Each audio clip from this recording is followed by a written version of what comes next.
చుట్టుకొచ్చింది రో చిన్న పాప. అయ్య బాబోయ్ ఆగలేక కన్నే కొట్టింది రో కంటి పాప. కౌగిలే ఇచ్చుకో కంది చేను కాడా, చేతులే వేసుకో చెరుకు తోట కాడా.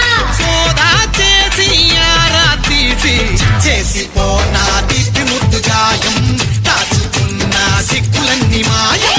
రాజుకుంది చిన్నదాని ప్రాయం, అడుగుతోంది అయ్యగారి సాయం. ఎర్రకోక పచ్చరైక, ఎర్రకోక పచ్చరైక చుట్టూ